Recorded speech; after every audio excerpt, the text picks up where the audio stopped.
C'est en qualité de rapporteur spécial des crédits de la vie associative que je souhaite intervenir avec cet amendement qui porte sur la fiscalité des dons en nature et en particulier des produits alimentaires invendus qui sont donnés par les entreprises aux associations caritatives. Vous savez qu'on a fortement incité depuis la loi Coluche ce mouvement, notamment qui vise à lutter contre le gaspillage alimentaire. C'est 40% de l'aide alimentaire qui couvre aujourd'hui 3 500 000 personnes dans notre pays qui reposent sur les dons en nature des grandes surfaces.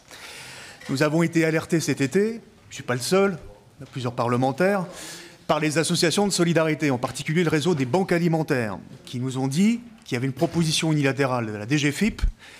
la Direction Générale des Finances Publiques, de modifier l'instruction fiscale qui concerne les dons en nature, publiée le 3 août dernier, et qui consisterait sans doute, dans ses conséquences, à réduire les avantages fiscaux de ces dons en nature,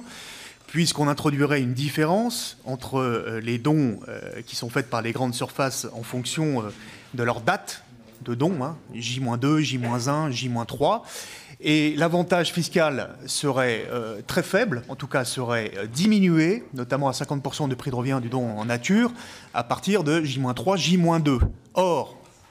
on sait tous que les grandes surfaces, la plupart, 80% des grandes surfaces et 90% des petits magasins d'alimentaire en urbain donnent à J-2, J-1, voire le jour même, aux associations. Donc là, c'est le premier point. Le deuxième point, les modifications qui sont proposées par la DGFiP introduiraient une complexification des procédures et des contraintes opérationnelles qui ne seraient pas supportables par le réseau des bénévoles. Notamment, on leur demande à présent d'établir une liste en distinguant les produits qui leur parviennent des grandes surfaces, en distinguant ceux qui ont une DLC, une date limite de consommation, et celles qui n'en ont pas. Donc une charge administrative qui est vraiment insupportable pour les acteurs de terrain. Donc mon amendement est relativement simple, il vise à mettre